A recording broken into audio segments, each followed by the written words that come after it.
బన్నీ, దిల్ రాజు, హరీష్ శంకర్ల క్రేజీ కాంబినేషన్లో రూపుదిద్దుకుంటున్న prestigious movie DJ Duvvada Jagannadham. Dil Raju banner అయిన శ్రీ వెంకటేశ్వర క్రియేషన్స్ లో 25th ప్రాజెక్ట్ గా రాబోతుంది డీజే. ఈ సినిమా అనౌన్స్ చేసిన దగ్గర నుండి అందరిలో ఒకటే క్యూరియాసిటీ. ఎందుకంటే first time Bunny Brahmin getup లో కనిపించబోతున్నాడు అనే టాక్ ఉంది కాబట్టి.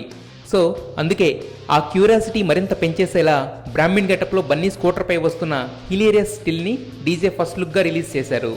ఈ ఒక్క పోస్టర్తో Bunny mark variety, Harish mark entertainment, Dil Raju taste convey అయిపోతున్నాయి. అదుర్స్లో ఎన్టీఆర్ తరహా క్యారెక్టర్ని మొదటి నుండి జరుగుతున్న ప్రచారం ఈ ఫస్ట్ లుక్లో పీక్స్కి చేరింది. థియేటర్స్లో డీజే ఏ రేంజ్లో ఎంటర్టైన్ చేయబోతున్నాడో చెప్పేసింది. పసుపు రంగు బజాజ్ స్కూటర్పై ఒక పెళ్లికి సరిపడే రేంజ్లో కూరగాయలు, ఆకుకూరలు వేసుకుని సింపుల్ స్మైల్తో మోడర్న్ పంతులుగా మతిపోగొడుతున్నాడు స్టైలిష్ స్టార్. ఇక బన్నీకి బ్రాహ్మణ్ గెటప్ వేసినా చాలా కేర్ తీసుకున్నారు. మెడలో రుద్రాక్ష, ఆరెంజ్ టవల్, వాచ్, రింగ్స్తో ట్రెండీ టచ్ ఇచ్చారు. ఏదేమైనా డీజే ఫస్ట్ లుక్ అరాచకం అంతే. ఇక నుండి డీజేపై వచ్చే ప్రతి అప్డేట్ దద్దరిల్లిపోయే రేంజ్లో ఉంది ఈ ఫస్ట్ లుక్. కథ మొదలవుతుంది సరికొత్తగా ఉంది